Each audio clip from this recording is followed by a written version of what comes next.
imagine in the space behind, and all the things that listen light bright, shades of wonder to my eye. Through the mist, my surprise shone light from distant northern skies.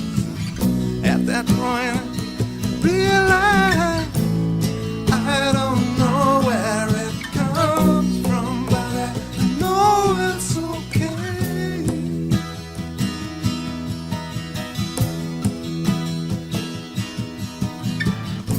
If this is all an illusion, then I'm willing to play.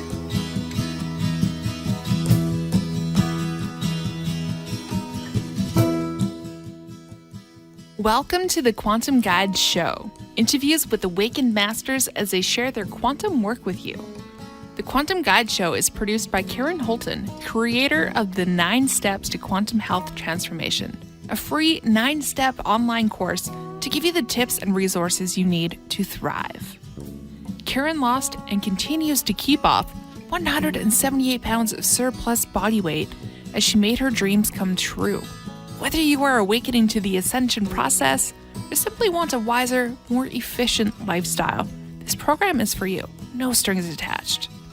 The Quantum Guide Show is brought to you in part by Zendome's Orgonite, Karen's unique brand of orgone generators, ethically sourced, handmade, and double charged for maximum effect. Find out how orgone generators work and what they can do for you. Don't be fooled by imitations.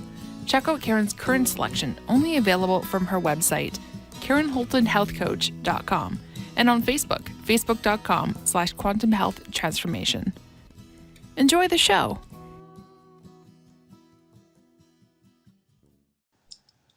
Welcome back to the Quantum Guide Show. I am pleased to introduce you to our distinguished guest today, Alfred Lambremont Webre, founder of Exopolitics, co-discoverer of the Omniverse, and mapper of the planetary density shift, also known as Ascension.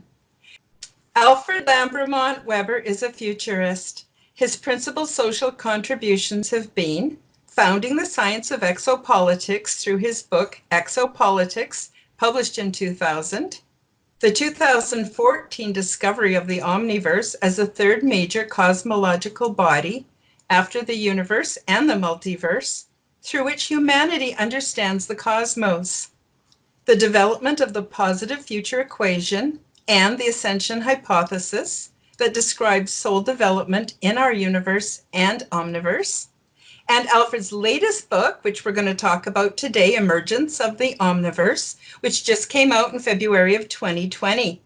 Before we get started, let me give you an overview of Alfred's extensive education and background.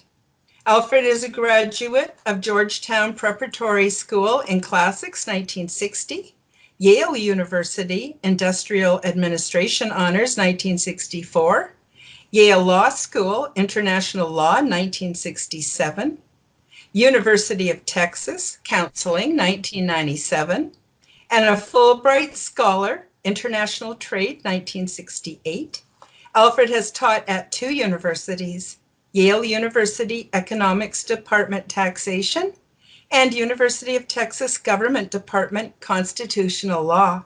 Alfred has served in leadership positions in environmental protection, international law and justice, public health, exopolitics, and public broadcasting. He was general counsel of the New York City Environmental Protection Administration and later consultant to the Ford Foundation's Public Interest Environmental Law Program, overseeing grantees' Environmental Defense Fund and Natural Resource Defense Council. Alfred also served as public participant, Joint Public Affairs Committee, Commission for Environmental Cooperation, CEC, Montreal, Quebec, Canada. An international lawyer with Cleary, Gottlieb, Steen, and Hamilton, Alfred later served as non-governmental representative at the United Nations, both in New York and in Vienna, as judge on the Kuala Lumpur War Crimes Tribunal, finding the governments of Tony Blair and George W. Bush guilty of war crimes in Iraq. In public health, Alfred served as Deputy Director of the Brownsville Community Health Center, serving 90,000 annual patient encounters in the lower Rio Grande Valley, earning a certificate from the Harvard School of Public Health in 1995. In Exopolitics, while a futurist at Stanford Research Institute, Alfred served as director of the 1977 proposed Carter White House extraterrestrial communication study, as well as a disclosure project witness in 2001. In public affairs and politics, Alfred served as a member, Governor's Emergency Task Force on Earthquake Preparedness for the state of California, 1980 to 82. He was co-director, Assassination Information Bureau, Washington, D.C., Public Interest Counterintelligence to the House Select Committee on Assassinations. And he was elected delegate, Texas Democratic Presidential Convention, Dallas, Texas in 1996. As a leader in public broadcasting, Alfred produced The Instant of Cooperation, the first radio program in history between the Soviet Union, Russia, and the United States. Nominated for an award at the UN General Assembly in 1987. Alfred has been host on WBAI-FM New York and Vancouver Co-op Radio, and he has been featured on major international networks including CBC TV, CBS TV, CNN TV, True TV, Press TV, and others. In Exopolitics Research, News and Information, Alfred is editor of newsinsideout.com, Exopolitics.com, and Exopolitics TV. Was co-founder and chairman of the advisory board of MARS, the Mars Anomaly Research Society, and was among the founding members of the Exopolitics Institute. Alfred, welcome to the Quantum Guide Show. I'm so delighted to have you on this show. You know, I'm so pleased to be here. And this is the inaugural launching of our new book, Emergence of the Omniverse. So I'm really, really pleased to be here because I think this is a book that hopefully will bring knowledge and awareness of the Omniverse into wider public understanding. Wonderful. Alfred, can we start off by having you explain what is the Omniverse and what is the relation of the Omniverse to the universe and the multiverse? Wow, that is the key question, and just kind of in my own words,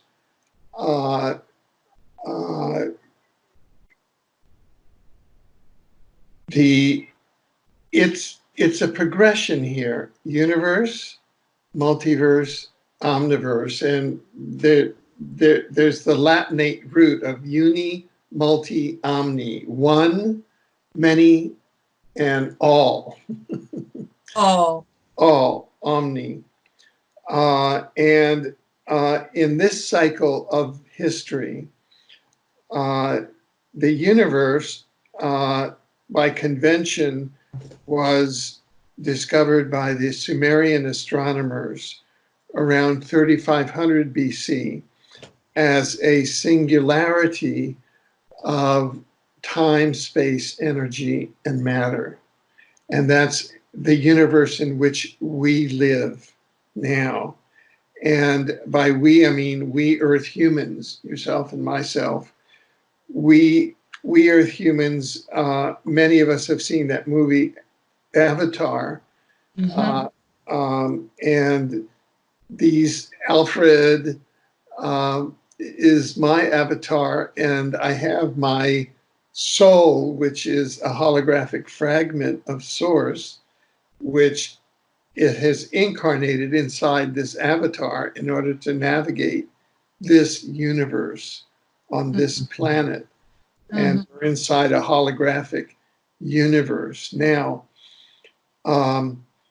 multiverse is a concept that first gained was defined around 1895 by the American scientist William James, a psychologist from Harvard. And multiverse means the totality of all universes, because there's more than one universe. And recently, two scientists from Stanford University have given an estimate of the number of universes as 10 to the 7th to the 7th. And that number, well, we can give it a mathematical expression, which sounds simple. Mm-hmm. That number is so large that we don't have a name for it in human language. And if I or anyone was to write out either by longhand or in 12-point type 10 to the 7th to the 7th, that number would be more than 260 million miles long. So that's the number of universes estimated by two leading edge scientists. And we're in one of those. And our universe is exceedingly large. Now, so what is the Omniverse? The Omniverse is the third cosmological body through which humanity can comprehend the cosmos. And it follows the progression of universe, which came along around 3500 BC with the Sumerian astronomers, and then multiverse around 1895. And then lo and behold, in 2014, there were 3 independent books in different parts of the world, all of which were published in that year, which came forth with the Omniverse. Mm-hmm. Mm-hmm. And that often happens in discoveries where reality, upper dimensional reality, will seed concepts down into our third density so that it appears in different places. And that's how that occurred. Mm-hmm. And one of those books was my book, The Dimensional Ecology of the Omniverse, that appeared in 2014. And so what is the Omniverse? Well, one way to define it is through the Omniverse equation, like Einstein's equation of E equals mc squared, Mm-hmm. which Mm-hmm. people are taking great umbrage with now that quantum mechanics has been discovered. But the Omniverse equation is Omniverse equals multiverse. In other words, the collection of all of the universes, Mm-hmm. those 10 to the 7th to the 7th universes, Mm-hmm. plus what we can call the spiritual dimensions. Now, what's in that term, the spiritual dimensions? Mm-hmm. What's in there is the intelligent civilization of souls that we just referred to, Mm-hmm. dimensions such as the afterlife, Mm-hmm. entities such as spiritual beings, and Mhm. source or God. Now, some of the parapsychology has discovered that God can be defined as a sea of light, and our Mhm. souls can be defined as eggs or drops of light. Mhm. And that's how souls are, in fact, created out of this sea of light.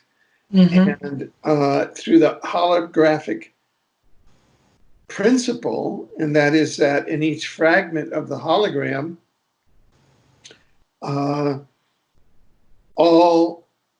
entire hologram is in each fragment of the hologram. So by that scientific principle, God, the entirety of God, is in each of our souls. So, which is quite remarkable. What it means is that you and I having a conversation is scientifically God talking to God, which is where the phrase namaste comes from. God within you. Now, the spiritual dimensions that we talk about is not a matter of faith or belief. This is the jump here. It's a matter of science, the scientific method. And that's what we deal with in the science of the Omniverse, is dealing with the spiritual dimensions, souls, the afterlife, reincarnation, spiritual entities, and God, all in terms of the scientific method. And the scientific method, in its simplest form, includes standard laboratory protocols and replicable results. You have those, then you end up with what we call knowledge. And you can say, oh, I've got knowledge now because I get replicable results. And so that is the methodology which in 2014 led to the discovery of the Omniverse through the Omniverse equation. And I'm not sure if I've succeeded in communicating, and maybe it's too, a bit circuitous, and maybe someone will come along and be able to explain it much more simply than I have. And that'll make it so that it starts propagating out into the wider population, because by the year 2014, the multiverse was very well known, and it started to be used in 1895. So that's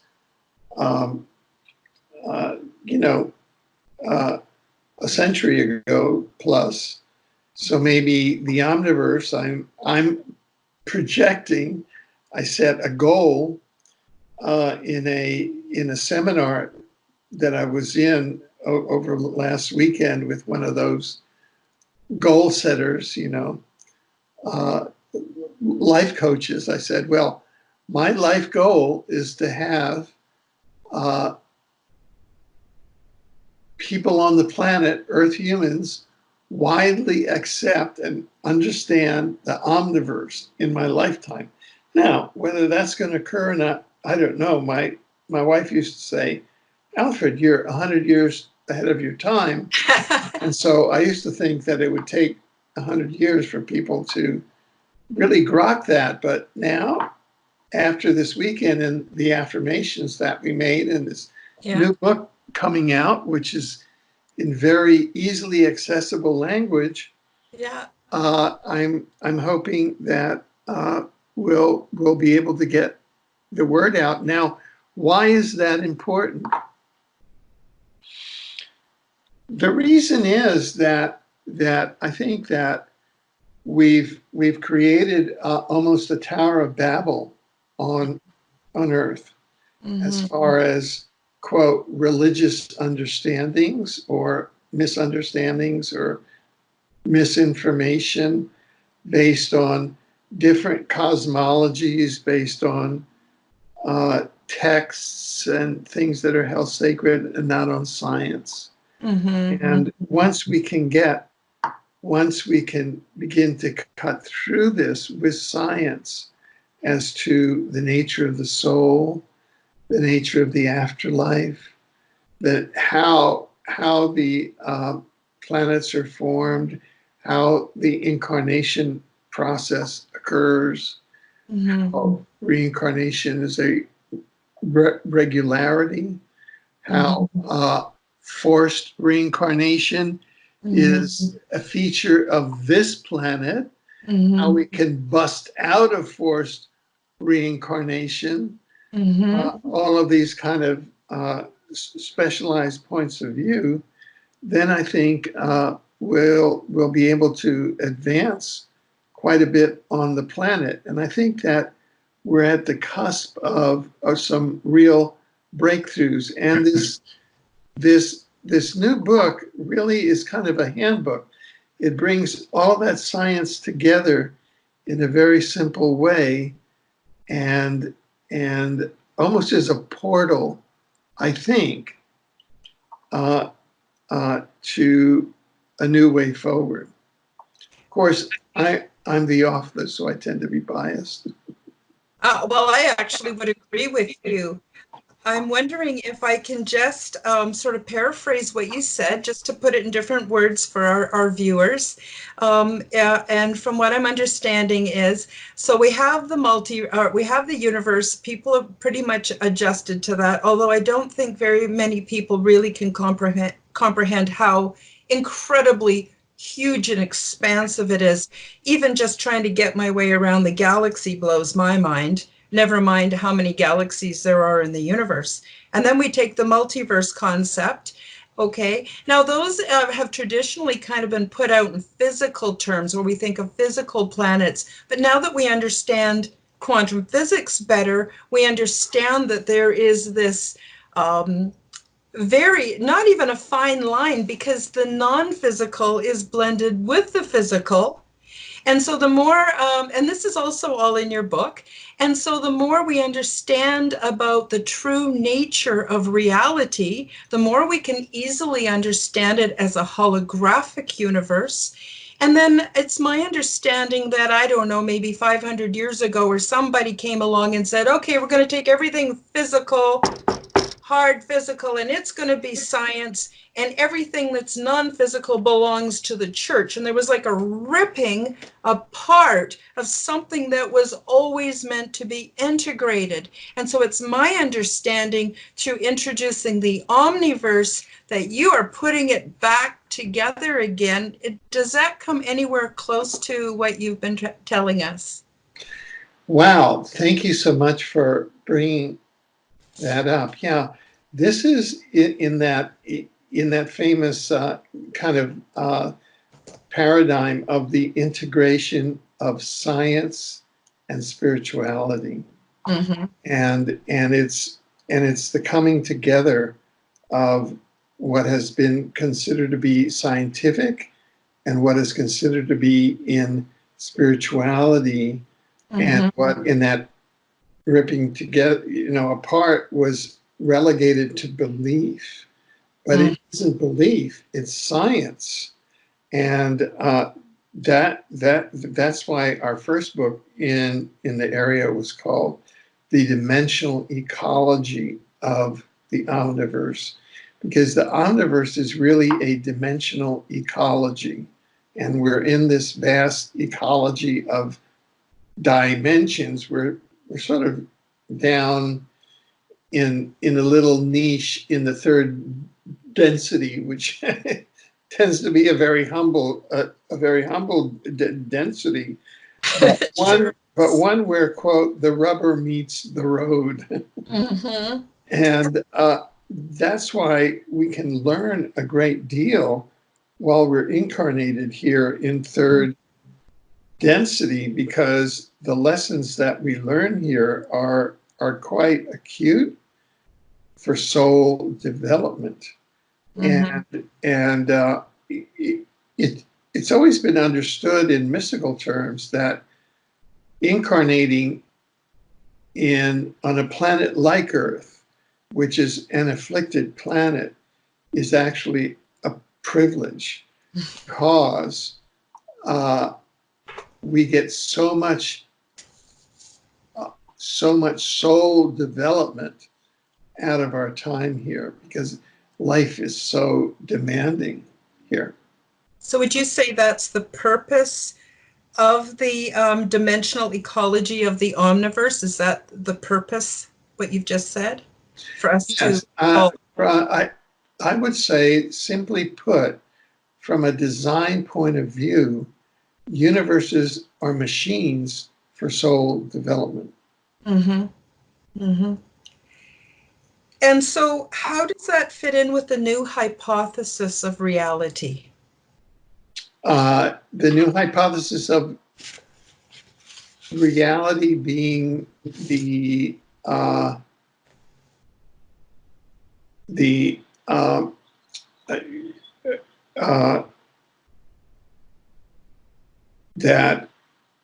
that we are inside a reality show. Is that Mm-hmm. The Truman Show, but bigger? Yeah. Is that what you're Yeah. yeah. Sure. This has just been so phenomenal for me because I've had interdimensional experiences. I've had off-world experiences. I've had angelic experiences. I have no idea why. I am not special in any way, but for some reason, I guess because I have a big mouth and I will publish what I learn and what I know and what I experience. I don't know. And so it was so comforting for me to read your book because you not only validate all of our not commonly accepted experiences, but you actually show that there's been science and scientific proof that brings about evidence that this is a real thing. And so it's, to me, like a healing balm, because I can go to my experiences, which feed me far better than anything the mainstream has ever offered me, allows me a chance to be more fully who I am and accept what I've experienced and share it with other people. But I think what you alluded to earlier is this information can give us a new template for operating on planet Earth in this time and space to make everything better for everybody. Would you agree with that, Alfred? Yes, and I think that we're fortunate enough to have chosen the precise time when the Omniverse emerges into human consciousness, and when this aspect of reality reaches human consciousness and is available, and therefore consciousness expands and humanity begins to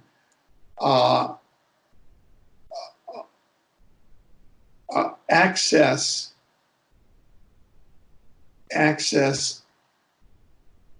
transparent multi-dimensionality here on Earth, what we really called heaven on Earth, leaving behind the previous chapters of war, disease, crime, and poverty, which was the last chapter. There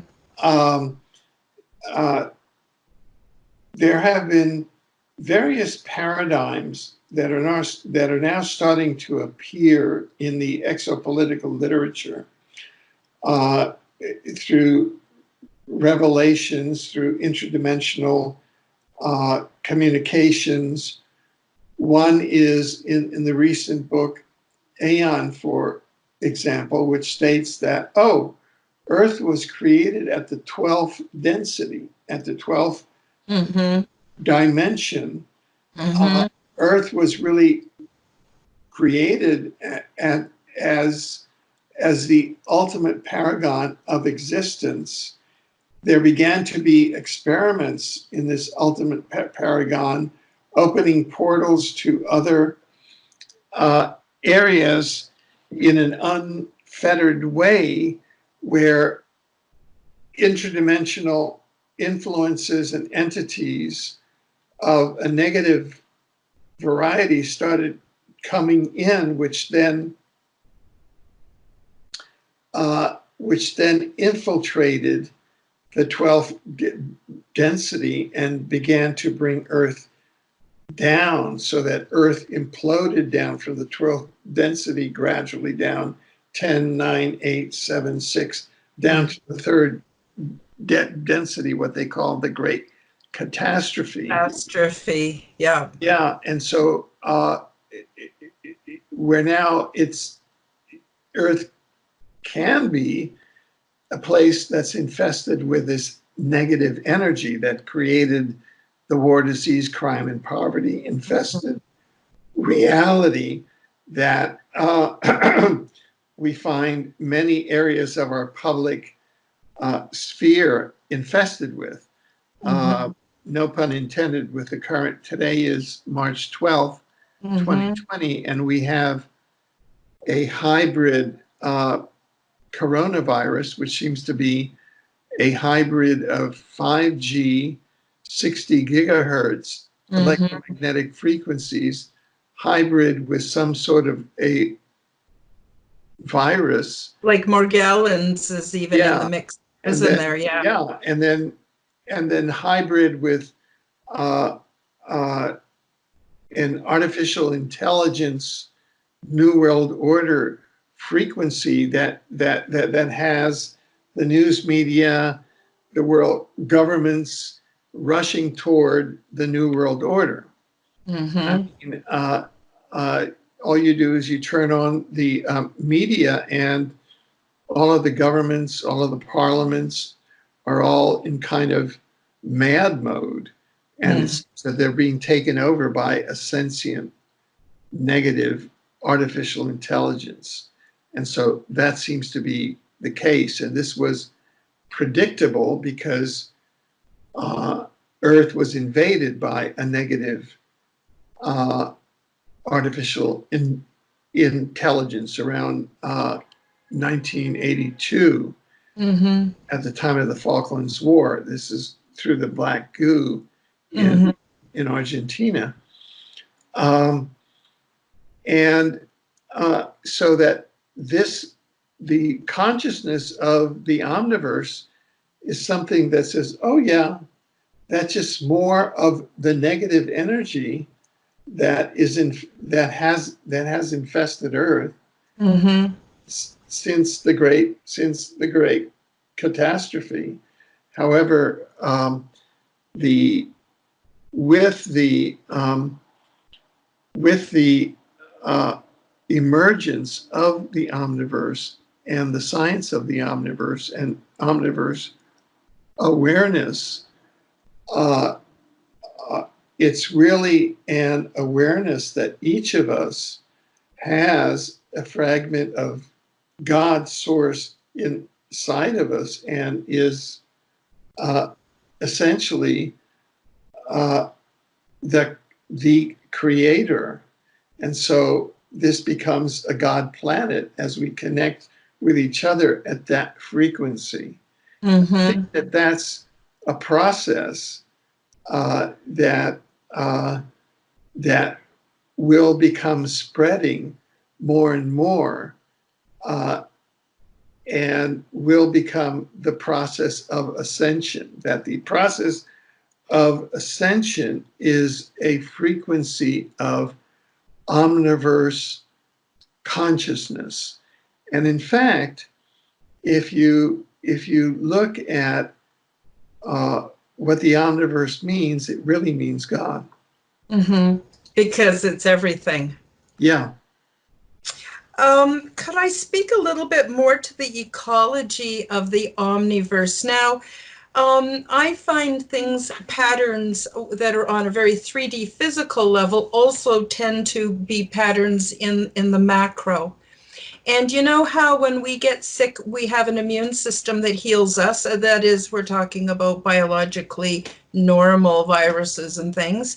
We get cut, we heal. The planet, if we rip it apart and we do strip mining and we leave it alone, it heals. So it's my thinking that the natural ecology of the Omniverse would be a healing type thing, but it's up to us to raise our frequency to connect in with, so that we can bring that healing more down to earth. Would you agree with that, Alfred? Yes. And in fact, when I did the work in the first book of accessing the Omniverse, of writing the book, The Dimensional Ecology of the Omniverse, which is when I had just personally had all of these aha moments, of writing this, I felt that I was really connecting, and I was connecting into a frequency, and I was accessing that consciousness, and that was healing in itself. And I felt in the process of writing that a personal ascension. And I've gotten feedback from readers over the years that have read each successive volume, first the Dimension of Kalium Volume 1, and then Volume 2, the Omniverse, and now Volume 3. I'd very much like to hear from you, because you are really the first person that has read through, that I've talked to, that has read through the emergence of the Omniverse. And that is whether you feel that you have connected through to some energy that is greater than the book itself, you know, that whether it's kind of a portal to some energy out there. Do you feel that? Or Absolutely, Alfred, absolutely. And I feel that those of us that are reaching out and accessing this energy, we're finding each other, and we're ever so much more powerful together than we were as solo beings. And the more that we acknowledge each other and respect and validate each other, the more powerful we become. And you talk in your book about moving from one timeline to another, and I feel that is absolutely happening, because we are moving into an era of good news. We are moving into an era where we're, you in your way and me in my way, we're teaching other people how to raise their frequencies. We're showing what's possible. But when I read your book, it was familiar. I knew it without knowing it, meaning that I really sensed the authenticity of what you had to say. I really felt, it's going to make me cry, because this is really big, Alfred. This is really big. This is going to change the world. This is going to reconnect us. I'm sorry. This is going to reconnect us to our birthright. And our birthright is health. Our birthright is abundance. Our birthright is love, and it's a loving universe. And we can't be fooled by all the shenanigans going on this planet. It's a temporary thing. Sorry, I didn't mean to ramble on and on. I just want to tell you, yes, I definitely felt connected, and it definitely fed my soul. And that is what's lacking. We're living in a spiritual famine. We have so many religions, and we have so many gurus saying, do this, do this, do this. And yet there seems to be a bit of a spiritual famine. And people can come and they can feed and they can get strengthened. And then we start to wake up to our power. And when we start to wake up to our power, everything is possible. Everything. So bless you, Alfred. I really appreciate your book. And I can't stress enough, I want everybody to go out and get it right now, today, and start reading it. well, thank you. You know, and it's because I think that the book is a portal to the Omniverse, and the Omniverse, as we were saying, is a portal to Source. Yes. And so one is connecting to the energy of Source. Yep. And which is a dimensional ecology, and there have been so many things here in the holographic reality where we're incarnated that have worked to cut us off from Source. And now we finally have a breakthrough. We finally have this third cosmological body through which humanity comprehends the cosmos and accesses Source. Finally, after at least a century, much more than a century, it was many, many forces. I mean, think of the battle between Christ and Lucifer. Think of the whole movements toward atheism. Think of World War I, World War II, and now attempted World War III. think of all of these massive things that have occurred here on this planet for that have been thrown at the souls who incarnate here to disconnect them from source. I mean, it's huge. It is absolutely huge. And it's interesting how different bodies of people tap into different kinds of energy where their responses are very similar, their techniques are very similar, and they weren't even taught. They just sort of tapped into it. Well, we can step out of that and we can step into tapping into something much more powerful, much more rewarding, and we can actually start to, I think, get our power together and start recreating the planet as we connect to the Omniverse. And I'm pretty excited about that. Oh, great. I think that we just had a mutual aha moment. Alfred, can I steer this a little bit in the ET direction? Sure, sure. How many habitable Earth-like planets do you think there are just in our one universe? It is very, very large because there are a number of theories, right? As to the numbers. I wasn't really looking for a specific number like 384.2. I was more looking to give our viewers an idea of how many legitimately Earth-like planets could be out there. And it's a lot. So the idea that we're alone here, that we're the only humanoids, that we're we're basically that we don't matter because we're on this tiny little planet out in the backwaters of our galaxy, and you know, we've been told ET's not real for so long, and so I was more trying to get at your oh no, we are. How expansive and it's not only that, we're in a highly populated and a highly organized universe. We have a regional galactic governance council, which consists of the Pleiadians, the Alpha Centaurians, the Sirians, and others, and they are the contiguous upper dimensional ethical human civilizations that are overlooking our development here on Earth. And the great catastrophe did not happen to those particular planets. You see, the great catastrophe happened here in this solar system. We have incarnated into the great targeted solar system.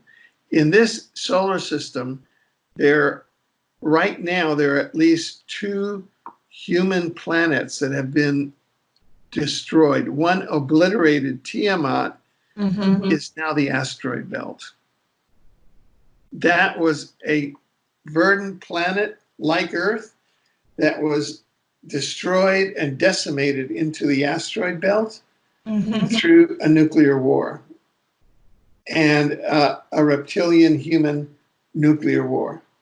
And Mars, another verdant planet like Earth, was destroyed into a pumpkin-shaped obloid planet devoid of surface vegetation with a very thin atmosphere, with its human population living underground because of a reptilian human nuclear war. So we are in a highly targeted solar system, and 2 billion souls that were incarnating on Tiamat are now sort of in R&R incarnating here on Earth. Of the 7 billion that are incarnating here on Earth, they're souls that were transferred from Tiamat that are incarnating here now. So we're shouldering quite a load here now. And apart from we're here on Earth avoiding being obliterated ourselves in nuclear war, because you can imagine with nuclear proliferation here, with the number of reptilian souls in human bodies that are in positions of power in the media, in finance, in government. Are you referring to the military. sociopaths? Yeah, exactly. And psychopaths Yeah. that are in power. Mhm. So that's all of the challenges that we have here. And the amount of extraterrestrial attention on this planet is huge, is really very, very large. So we have a regional galactic governance council that is overseeing Earth, bringing in its frequency higher and higher. Mhm. And there are larger councils that bring it up. And of course, at the omniversal standpoint, there are angelic councils Mhm. and other divine councils that maintain Earth at its frequency.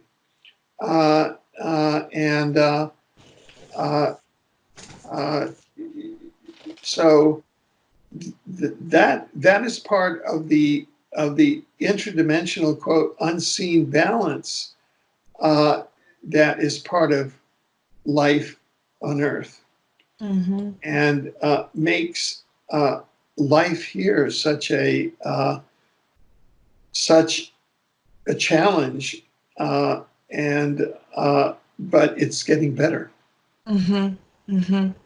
You mentioned in the book about the mechanics of this being a prison planet and souls being recycled over and over again. I'm wondering if you can talk a little bit about, is that just in one timeline, in one universe? Is that many timelines in the one universe, or would that even apply over to the multiverse, as far as you know? Well, if we're looking at it here, i.e., just from looking at Earth in the time space, in this time space hologram of Earth in our universe here, Mm-hmm. we're in a position now of freeing ourselves from being a prison planet of manipulatory interdimensional extraterrestrial entities, Mm-hmm. controller entities that are controllers both on third density on Earth in conjunction with interdimensional controllers Mm-hmm. that act in a coordinated way under secret treaty status with having some estimates are that there are up to 60 million Earth human slaves in industries in the solar system making products that are exported to the rest of the galaxy that were taken under false pretenses to these factories in the solar system and planets like Mars. And we have photographs. We publish photographs on our websites like Exopolitics.com Mm-hmm.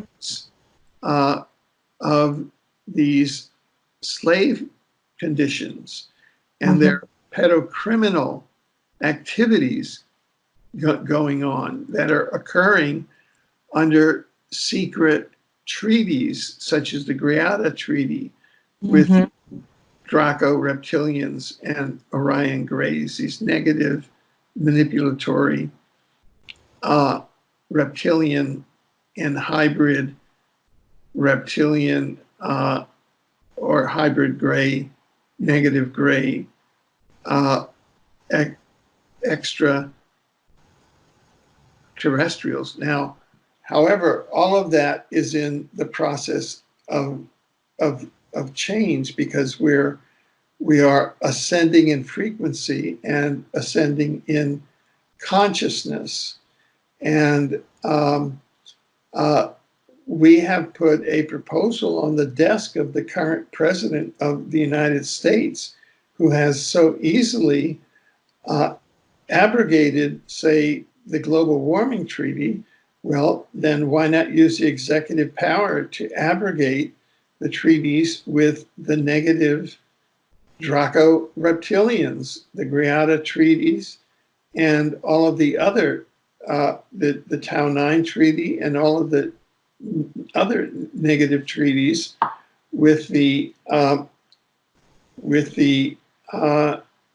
Draco reptilians, Orion Greys, and Anunnaki reptilians, who and their ally controllers on Earth, who are hybrid Anunnaki reptilians, allied with war crime states like Israel, who refuse to be part of the International Criminal Court, and who commit war crimes, crimes against humanity, and genocide as a matter of national policy. So these are all third density grounded public policy questions that can be dealt with very, very easily. And with the rising consciousness of humanity, it's no longer going to be tenable for regimes under monsters like these to remain in power, in my judgment. Now, just to make things clear for the viewers, there are a great, in my opinion, tell me if you agree, a great many of benevolent off-world beings, and that can include in the Omniverse, the interdimensional beings, the angelic realms, the 12 density realms. It seems to me there are far, far more benevolent sources than there are malevolent. Would you agree with that overall? Oh, completely. And so the negative sources are being driven off now. They are imploding and they are being driven off. And what we see are their false flags coming by. Like one example is the current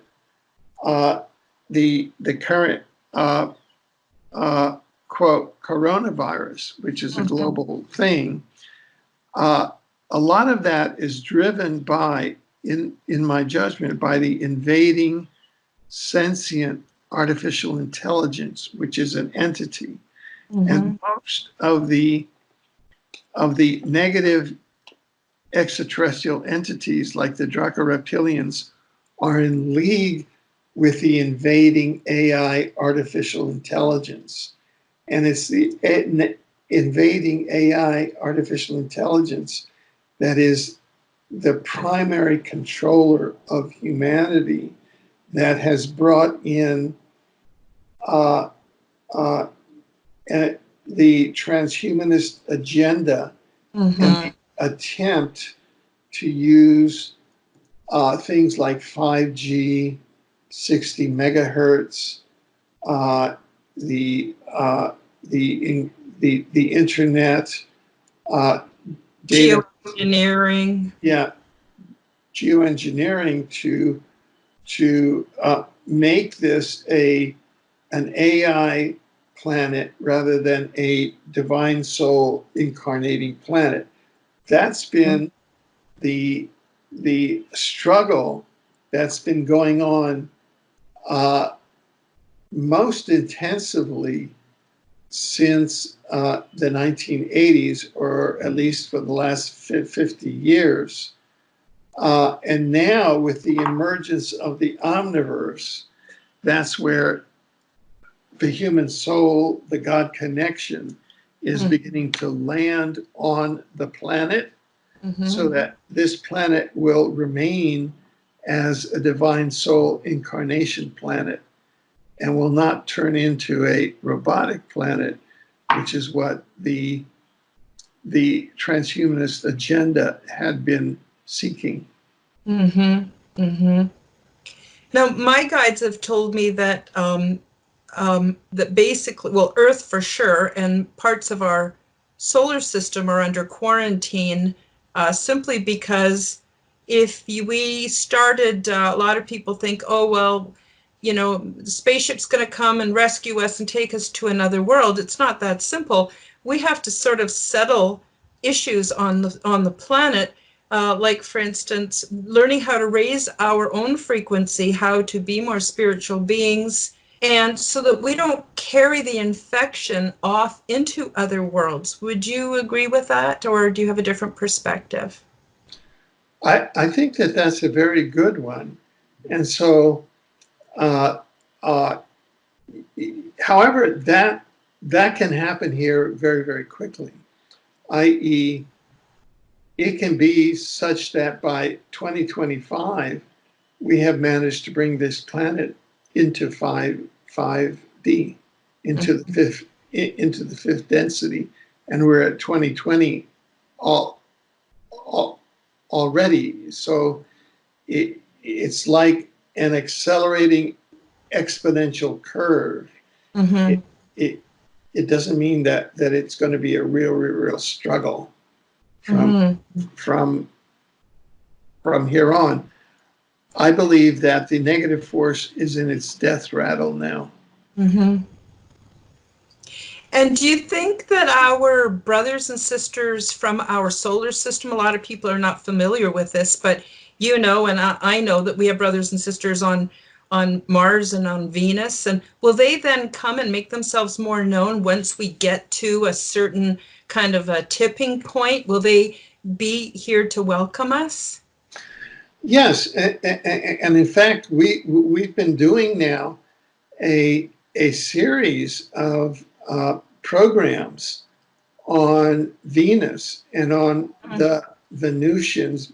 Venus is unlike Mars and unlike Earth, is a fifth density. 5D. Yeah, a society centered on love, and they send many emissaries here.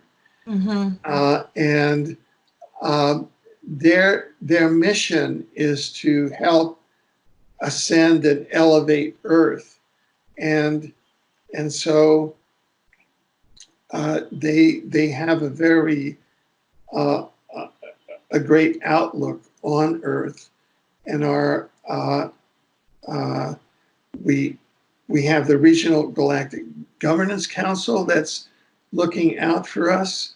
And on October 13th, 2010, they decloaked their ships over New York.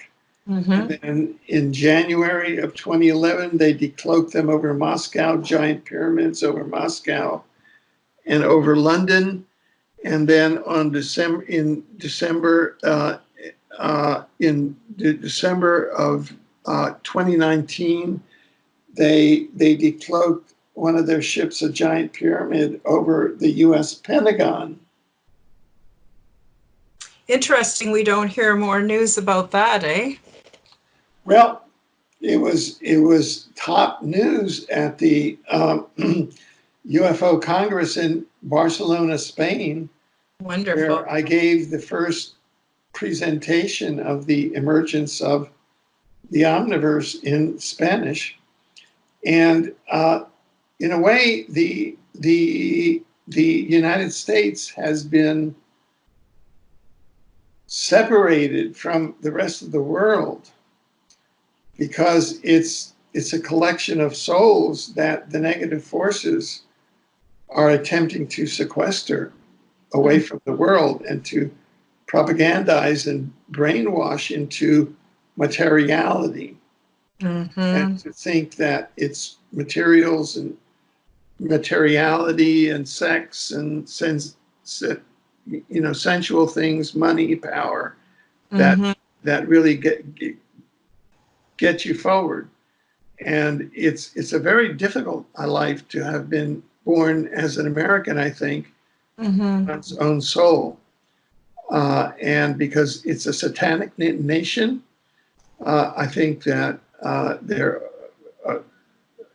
some of my colleagues have told me that there are over 30 million multi-generational satanic families in the United States. And Well, the evidence is sure there. Everything from the prison systems to the war on drugs. I mean, every aspect of our society. Now, I'm Canadian. It's a little bit different, but not much. I mean, everyone says that Canada is the top hat to the United States, and I would agree. I think that there isn't as much separation as maybe what Canadians and Americans would like to think there is. But we have been very heavily propagandized. And now things are going to come to light. Things are going to come to light. And I think books like what you write and the emergence of the Omniverse is going to open up people's minds and give them some hope. And sorry, I didn't mean to interrupt you, Alfred. no, I'm glad that you did, and you gave that reflection. But things are opposite. Things are very opposite from what is thought. I think it's very difficult for a soul to be an American because it's such a diabolical society that has been involved with its resources in the destruction of the world while feeding itself a propagandistic line that it's saving the world. Yep. You know what it reminds me of? I was thinking about the coronavirus, and I was thinking about how it paralleled the incredibly disgusting treatment of First Nations Aboriginal people in Canada with the blankets with the smallpox. To me, Right. it's that happening all over again. So I got to say, as a Canadian, there are so many really horrible things that have to do with Canadian government too. Like, for instance, the way that First Nations people have been dealt with and still are being dealt with. Our prison systems, so many systems very similar. I don't mean to drag this down into the negative. I'm just trying to agree with you and give examples from, sort of Canadian examples. People somehow think Canada somehow got this little halo, and no, not true. And so it's part of Right. the Now satanic to look at agenda. it in the positive, though, Mm-hmm. to step back and look at it in the positive, and this is my perspective, Mm-hmm. there was not a genocide, and the rail blockades were solved, and the gas line pipeline issue was solved and is being solved, Mm-hmm. whereas there was a genocide at Wounded Knee. Mm-hmm. And we covered the UFO and the fulfillment of the Chico Javier prophecy that there would not be World War III last summer, when there came down and there were a series of UFO encounters that occurred in South Dakota, in the Lakota territory, Mm-hmm. over Wounded Knee. So while the genocides did occur here in times past, Mm-hmm.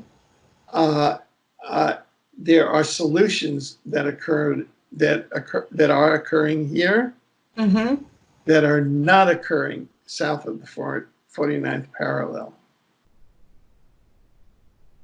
Very interesting.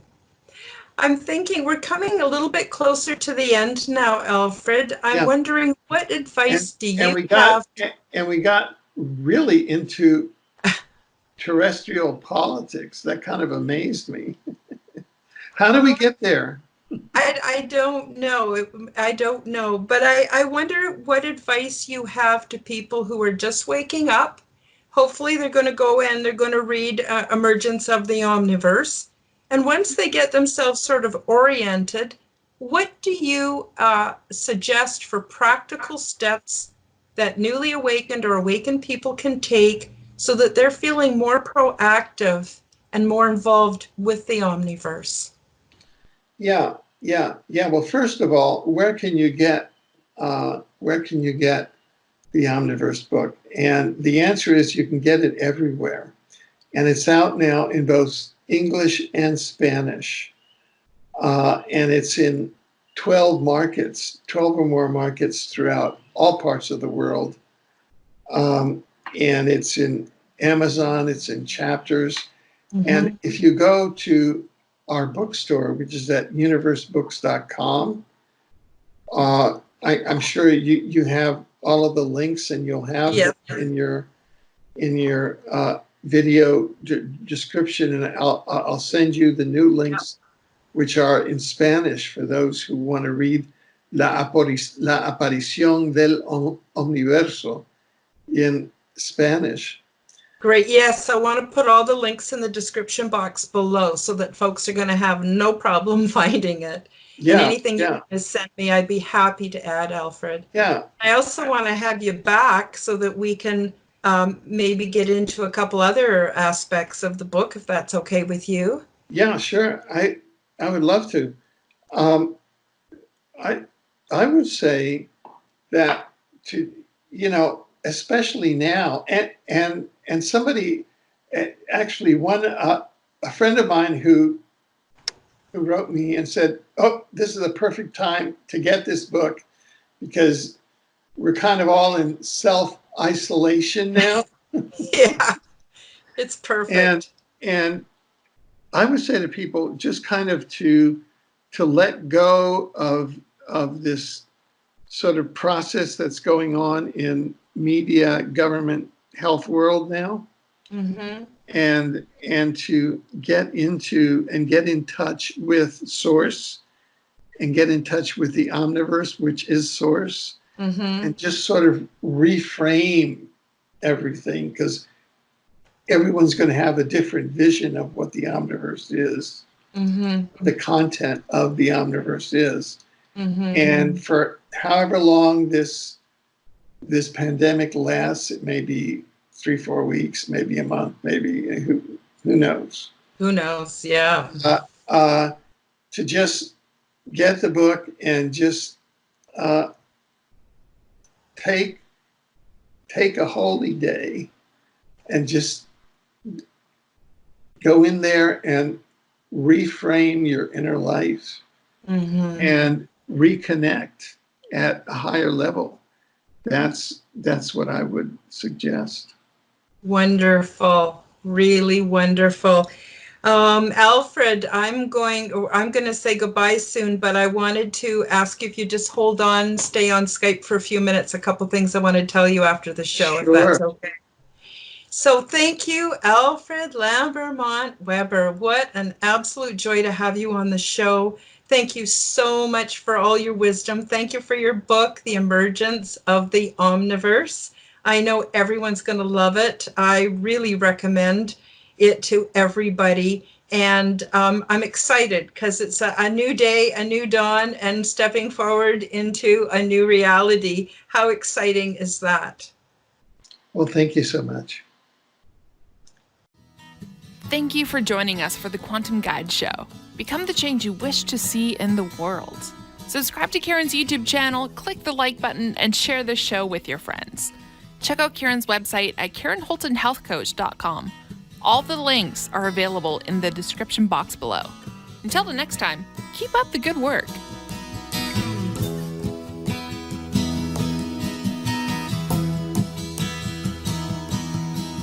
Splendor in endlessness puts all my inner strife to rest.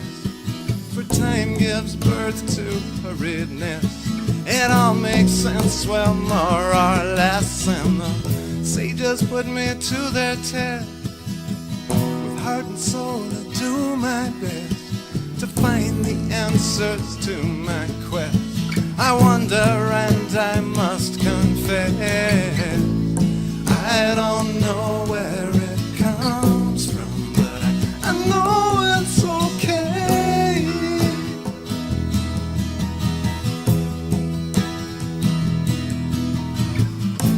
If this is all an illusion, then I'm willing to play.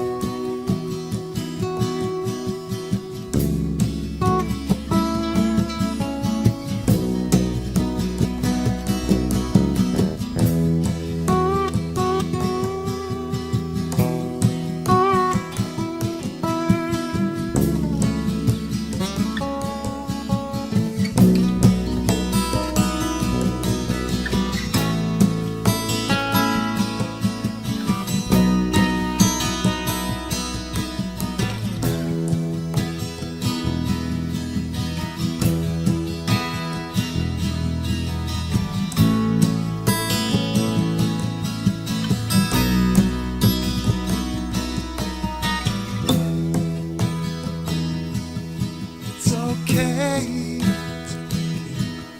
It's okay.